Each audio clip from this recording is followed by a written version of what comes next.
¿qué tal? Bienvenidas, bienvenidos a un programa muy especial de Debate 22. ¿Ustedes a qué escritor admiran? ¿A qué figura del mundo cultural aman? Yo admiro, pero con particular devoción, a Jorge Carrión y soy el hombre más feliz del mundo porque está hoy aquí en Debate 22. Gracias, mi Jorge. Gracias a ti por invitarme. Además, vienes con una muy buena noticia, que es esta. ¡Cuéntanos! Bueno, no sé si es una buena noticia, pero sí que es el libro que he publicado en los últimos años que más me ha emocionado recibir, porque Las Huellas reúne 4 novelas mías, Los muertos, los huérfanos, los turistas y los difuntos, que se publicaron hace 12, 10, 9 años por separado y que ahora finalmente se pueden leer como lo que son, un gran proyecto único con una gran unidad, espero. Vamos a establecer la situación porque ustedes no tienen obligación de conocer a Jorge ni de saber nada de esto. Jorge, ¿qué haces tú?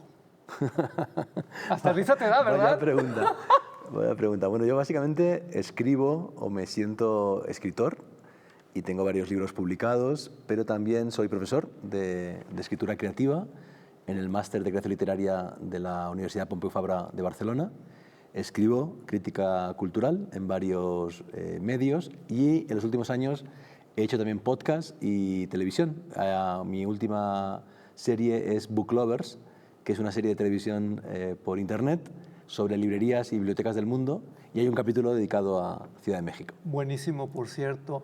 Jorge, pero además tú eres uno de los pocos intelectuales que respetan las series de televisión que hablan de inteligencia artificial. ¿Por qué? La verdad es que fue una revista mexicana la que me dio la primera oportunidad para escribir sobre televisión. En el 2008 propuse a Letras Libres una reseña de la serie Dexter, que me estaba encantando, me parecía súper interesante, y escribí mi primer ensayo hace, pues eso, 16 años sobre una serie de televisión. Después eso se convirtió en una pasión profesional y acabé publicando un libro sobre series que se llama Teleshakespeare. Y yo creo que ahí empezó ese camino que tú indicas, que me llevó a las plataformas, a los algoritmos, a leer y a escribir sobre inteligencia artificial. Y eso me llevó pues, a libros como Membrana, que comenté aquí contigo, pero virtualmente, una novela narrada por una inteligencia artificial del futuro que ha construido el Museo del Siglo XXI y nos cuenta cómo es.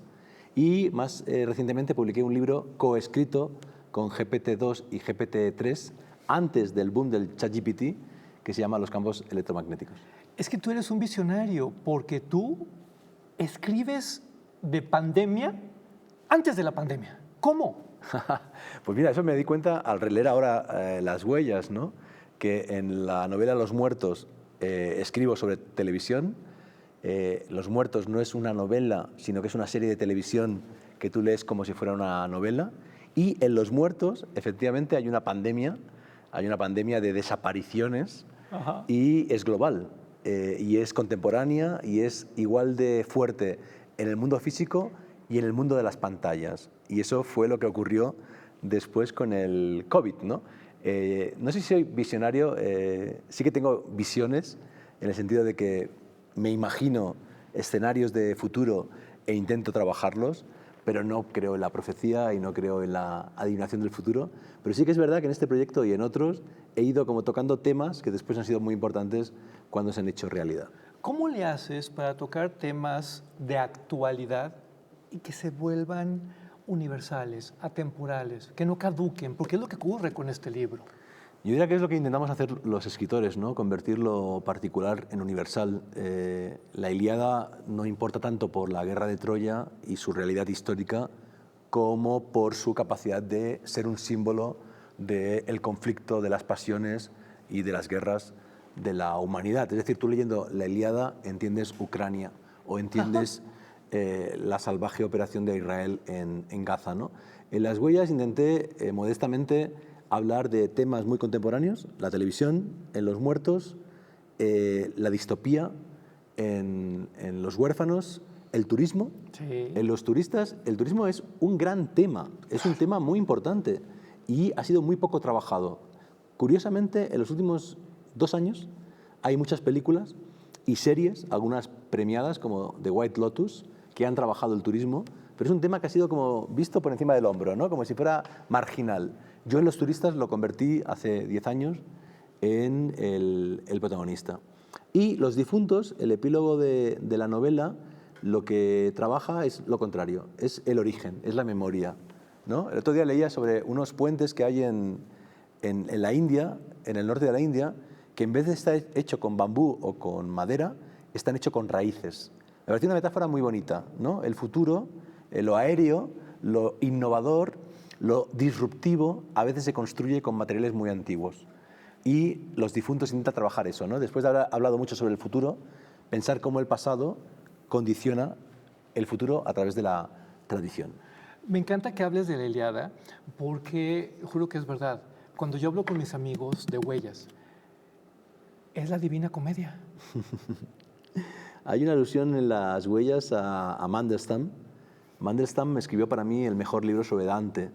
Y Mandelstam, que escribió el libro sobre Dante en la cárcel, sin tener el texto de la comedia con él, enfatiza, por un lado, la dimensión científica de la comedia y, por otro lado, el hecho de que Dante todo el rato está moviéndose y que el ritmo de la comedia es el ritmo del caminar.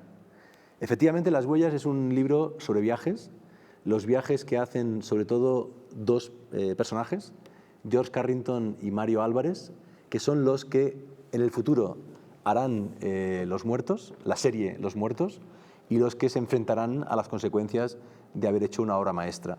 Las huellas, por supuesto, no es una obra maestra, pero Dante hizo una y ellos, dentro de Las huellas, imaginan y consiguen hacer ni más ni menos que una obra maestra, que es una serie de televisión. George Carrington, ¿eres tú?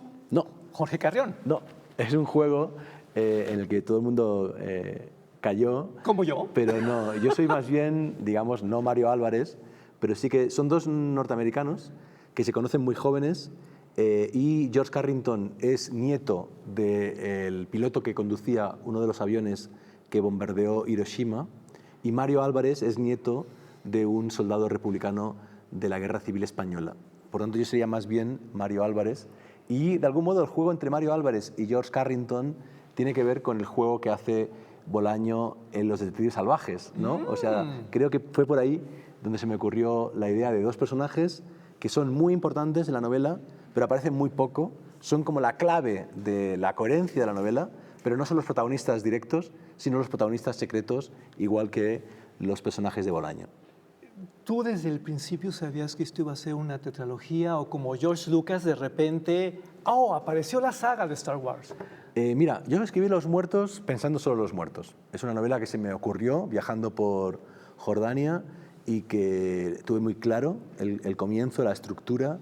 Sabía que era una novela con 4 partes, 2 narrativas, una crónica y un ensayo. Es una especie como de novela artefacto. Y cuando estaba acabando Los muertos, estaba tan obsesionado con George Carrington y Mario Álvarez, sus protagonistas, que antes de publicar Los muertos ya empecé a escribir Los huérfanos. Y para mí la estructura es Los muertos, que está ambientada en el año 2010 aproximadamente, en el centro. Los turistas es una precuela, pasa 11 años antes. Los huérfanos es una secuela, pasa 20 años después, cuando ha habido una guerra mundial y un apocalipsis nuclear. Y Los difuntos es la precuela de Los muertos. Entonces son 4 piezas que encajan como un puzzle o como un rompecabezas y que para mí tienen mucha coherencia y las pensé como unidad, como proyecto, como gran relato, aunque son 4 piezas independientes, pero que para mí cobran un sentido superior cuando se leen como ahora, ¿no? En Las huellas como una unidad. ¿La editorial te propuso esto o tú fuiste a la editorial y les dijiste, vamos a unir los proyectos? Bueno, es que fue muy loco, ¿no? El desarrollo editorial de este proyecto. Yo publiqué Los muertos primero en Penguin, Random House, y Penguin no quiso continuar con el proyecto. Entonces me quedé sin editorial. Y Los muertos ya se había publicado, se sabía que había un proyecto llamado Las huellas, yo lo había dicho en entrevistas, y decidí esperar, acabar todo y entonces buscar editor. No me fue fácil, pero por suerte publiqué Librerías en Anagrama, que supuso mi encuentro con muchos lectores y las traducciones. Y después de eso, Galaxia Gutenberg se interesó por el proyecto, pero el editor, Joan Tarrida, me propuso, por razones comerciales y de difusión, porque claro, es arriesgado publicar un libro de 800 páginas, que lo hiciéramos por separado. Y me dijo, y en el futuro ya veremos. Y hemos tenido suerte, creo, porque en el futuro he publicado ya 10 libros con Galaxia Gutenberg y se ha publicado este libro en tapa dura para que los lectores que leyeron la trilogía puedan ver el conjunto y quienes no la leyeron tengan la oportunidad de encontrar este libro como una propuesta nueva y quizá hay lectores que han leído Membrana o que han escuchado mi podcast Solaris o que han visto mi serie y llegan a este libro y encuentran algo distinto que quizá no se esperaban. Además, lo vamos a poder conseguir en digital. Claro, está publicado en ebook, como todos mis libros. Se puede escuchar Los muertos, los huérfanos y los turistas en Storytel. Y de hecho me hace gracia que la novela Membrana en audio, en Storytel, es leída por Irache Gómez, que es la actriz que hace la voz de Siri en España. O sea, Membrana, que es una novela escrita supuestamente por una IA, está leída por una voz que todo el mundo identifica con una IA. Yo celebro esta idea porque Los difuntos es muy difícil de conseguir en México, de veras, y económicamente, bueno, nos conviene mucho más. Claro, claro. Yo le dije a Joan Tarrida si hacíamos un estuche, porque todavía hay ejemplares en algunas librerías y almacenes en varios países de la trilogía. Y él me dijo, no, es importante que sea un único volumen, que se lea como una novela, digamos, ambiciosa, ¿no?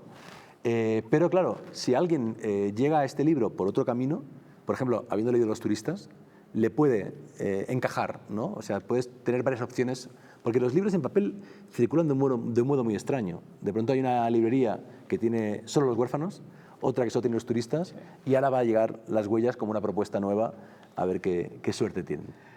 Te tengo una provocación, pero vámonos a corte porque regresando esto se va a poner increíble. Es Jorge Carrión aquí de manera presencial en Debate 22. Continuamos.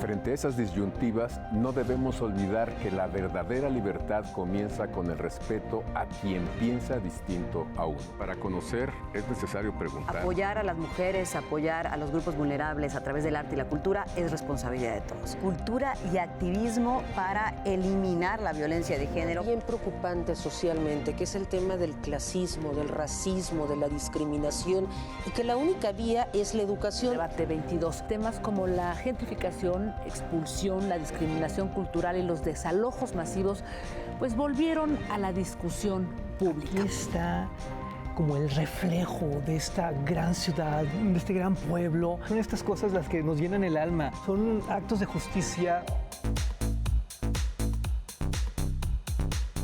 Por si las moscas, vamos a hablar del Festival Internacional por la Diversidad Sexual, que este año cumple su edición número 36, 15 años del Museo Universitario de Arte Contemporáneo, y me acompaña para eso su directora Amanda de la Garza. Vamos a hablar del más reciente libro del escritor Juan Villoro, me refiero a La figura del mundo.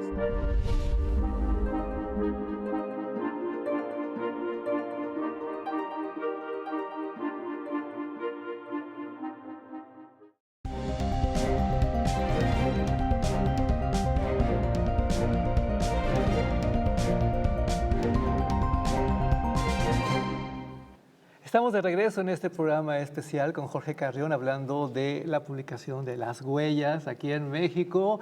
Y yo te decía, Jorge, que te tengo una provocación. ¿En qué orden se tienen que leer estos 4 libros? Porque ya hablábamos de la Divina Comedia, pero a mí me encanta Rayuela.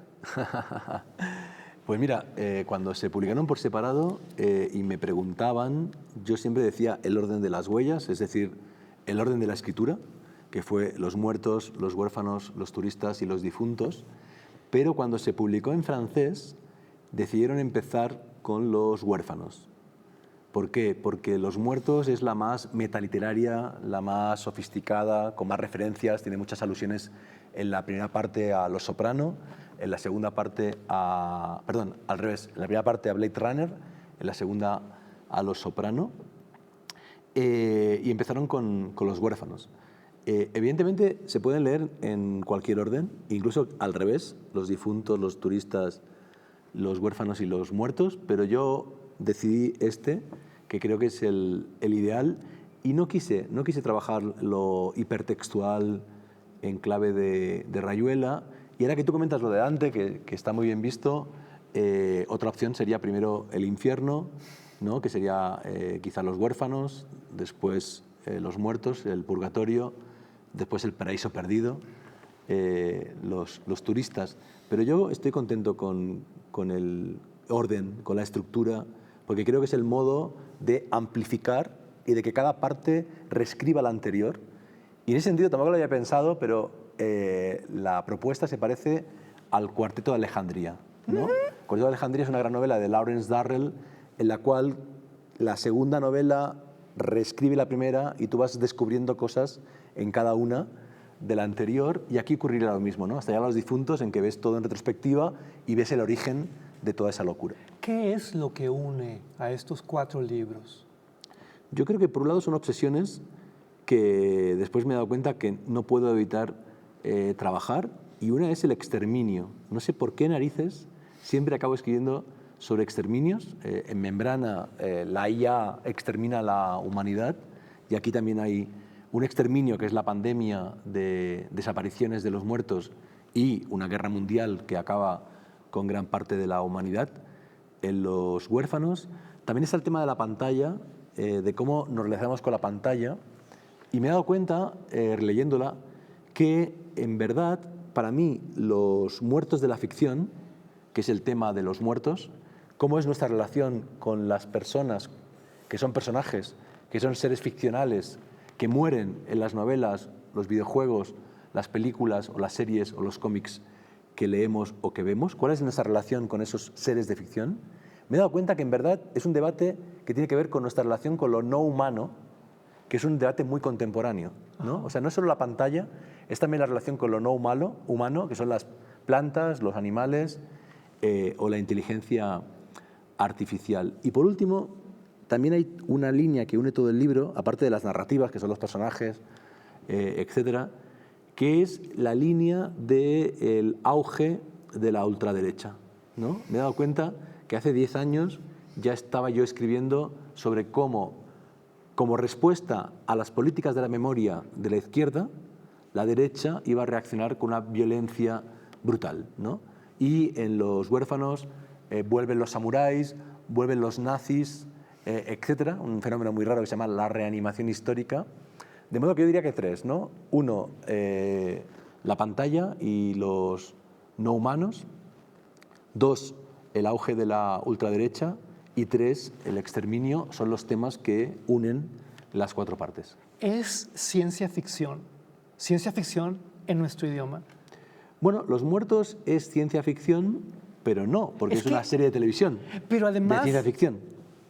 Hay ensayo dentro del texto. Por eso. Es una estructura muy compleja, muy buena. Los Muertos es una serie de televisión en 2 temporadas. Comentada, por tanto es ciencia ficción, pero también realismo. Ajá.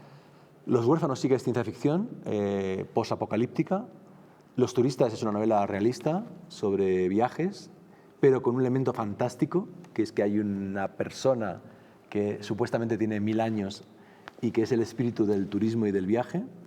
Y Los Difuntos es otra vez una serie de televisión, de modo que no tiene género, digamos, ¿no? O sea, yo creo que son todos los géneros mezclados. Hay poesía, hay prosa, hay monólogo, hay éfrasis, hay todo tipo de géneros y de estrategias para intentar que el conjunto tenga el mejor sentido posible. Gente como George Bush, Harrison Ford, Ridley Scott, ¿saben que aparecen aquí? No.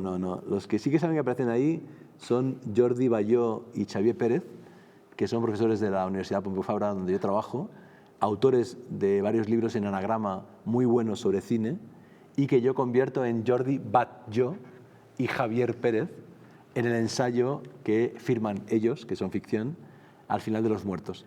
Ellos no sabían nada, recibieron el libro, lo leyeron y vieron que eran personajes de ficción en la novela. Pero el resto de personajes reales que aparecen en el libro, particularmente Ridley Scott y Harrison Ford, que se encuentran con un personaje en un avión, no lo pueden saber, no ha sido publicado en inglés. ¿Cómo manejas en términos legales eso? ¿Que agarras a Harrison Ford y lo utilizas para efectos dramáticos? No, en ficción no hay ningún problema. De hecho, ahora en Alemania y en Italia se puede ver una serie de televisión protagonizada por Angela Merkel, que se ha jubilado y es detective privado. Se llama Miss Merkel, ¿no? En vez de Miss Maple o Miss... y es una detective aficionada, que es Angela Merkel, jubilada, resolviendo casos. En ficción se puede hacer este tipo de juegos, no en el título, digamos, no con la marca, pero sí dentro como personaje se puede jugar así. Ya que estamos en provocaciones, ¿hasta dónde va a llegar esto? Me sorprende que no lo tengamos en cine. Bueno, Las Huellas ahora se puede leer como una unidad, ya veremos qué ocurre con ella, tiene una segunda vida como proyecto, pero claro, para mí es un libro muy importante, mi primera novela, y además una novela de 800 páginas, pero ahora estoy en otra etapa, ¿no? Ahora estoy trabajando en el mundo de la ciencia ficción y de la inteligencia artificial, con Membrana, con todos los museos son novelas de ciencia ficción, con los campos electromagnéticos o con mi nuevo podcast que se llama Gemelos Digitales. Y estoy trabajando mucho en la supercomputación y los algoritmos, de modo que ese proyecto lo veo ya como un proyecto pasado que ojalá tenga una nueva vida en otros formatos o lenguajes, pero no es como mi prioridad. Ahora estoy trabajando en una adaptación artística multimedia de Membrana y estoy trabajando en proyectos de museos y de cómic que no tienen que ver con este mundo, que para mí se cierra, ¿no? O sea, yo cuando escribo Los Difuntos clausuro con un epílogo un mundo, el mundo de George Carrington y Mario Álvarez, el mundo de esas huellas que cartografié y ahora ya para mí es un proyecto del pasado. Tal vez lo que voy a decir suene muy extraño, pero en nuestra cultura hay dos tipos de escritores, los que triunfan en lo comercial y los que triunfan en lo intelectual. Difícilmente encontramos autores, autoras que naveguen en ambas aguas. Tú funcionas en las dos. Eres un éxito y lo pueden decir los números, pero también lo puede decir la crítica. No. El éxito en literatura no existe. No es falsa modestia. Realmente, como dijo Beckett, lo que haces es fracasar cada vez mejor. Y es muy curioso lo que dices con el tema del canon, ¿no? Porque en Argentina, que es un país donde yo viví y cuya literatura he trabajado mucho, es imposible ser canónico si eres comercial o si tienes un cierto éxito comercial, ¿no? Entonces, César Aira o Ricardo Piglia eran autores minoritarios con mucho prestigio, muy canónicos, pero que no tenían la repercusión en venta y lectores que tenían otros autores argentinos. En cambio, en España ocurre lo contrario. El canon se configura cuando hay éxito comercial, ¿no? Y los grandes autores españoles contemporáneos como Antonio Muñoz Molina o Javier Marías, además vendían muchos libros, ¿no? Yo con tener unos pocos cientos o miles de lectores que quieran jugar conmigo, que quieran aprender conmigo, ya estoy más que feliz. Yo no quiero atrapar al lector. Yo quiero lo contrario, que si están leyendo Las Huellas y quieren salir a buscar en internet algo que yo he explicado, a ver si es verdad o no es verdad, que estén libres, que exploren, que vayan por la red, porque mi literatura es una red. Este libro no tiene centro, no tiene jerarquía, no sigue el esquema clásico. Es una red de conexiones, de historias, de ideas que propongo para que el lector viaje por ellas. Además, los mexicanos somos unos privilegiados porque esto se va a presentar en México antes que en España, ¿o me equivoco? No, sí, efectivamente. En España lo presento el día 7 de septiembre y gracias a la UNAM, que me invitó a su Festival de Literatura Universitaria, he venido a México, estoy aquí y Las Huellas se presenta en la librería Profética de Puebla mañana y la semana que viene en la librería Rosario Castellanos. Gracias a la UNAM, así que estoy muy feliz de que Las Huellas encuentre primero lectores en México y después en España, después voy a Uruguay e irán llegando a otros países de América Latina. Por favor, no dejen de ir a la presentación de Las Huellas, ustedes que lo van a tener en su ciudad, pero nosotros aquí en Ciudad de México, porque creo que es una gran oportunidad, además, para platicar contigo, para poderte preguntar sobre todo lo que ocurre alrededor de estas historias, alrededor de la inteligencia artificial, alrededor de lo que tenemos etiquetado como cultura popular de repente por acá. Sí, yo creo que hay que discutir esos temas, ¿no? Y de hecho a mí lo que me interesa es justamente la discusión, la provocación, la interrogación. Las Huellas o Membrana son novelas que no tienen una tesis clara y no tienen ninguna respuesta sobre el mundo contemporáneo, pero que espero ayudan a que el lector se interrogue sobre su vida en nuestro mundo de pantallas y de auge de la ultraderecha y de cambio climático. De hecho, al final de Los Huérfanos también aparece el tema de cómo la naturaleza regresa después de que los humanos la destruyan. Bueno, será un placer conversar con quien venga a mis actos en México de estas semanas. Es un gran material y podríamos estar toda la noche charlando sobre él y sobre otros temas, pero ya sabes cómo es la televisión. Jorge, por último, quiero que mirando a la cámara invites al público de Canal 22 a que vayan a tu presentación, a que te sigan. Es para ti, venga. Bueno, pues gracias Álvaro. Nada, os invito a venir mañana, si estáis en Puebla, a la Librería Profética por la tarde, o la semana que viene a mis charlas en el Festival de la UNAM, del libro universitario. Y el miércoles me hace mucha ilusión porque estaré con Bev, un autor al que admiro, un gran lector, además de un gran creador. Recuerdo su novela gráfica que me impresionó, sobre William Burroughs. Y charlaremos con Bev el miércoles a las 7 en la Rosario Castellanos del Centro Cultural Bella Época sobre justamente las huellas. Jorge, muchas gracias. Ha sido un placer, un honor. Nos vemos en la presentación y esta es tu casa siempre. Gracias, Álvaro. Y ustedes, por favor, quédense con la programación de Canal 22. Hasta la próxima. Muchas gracias.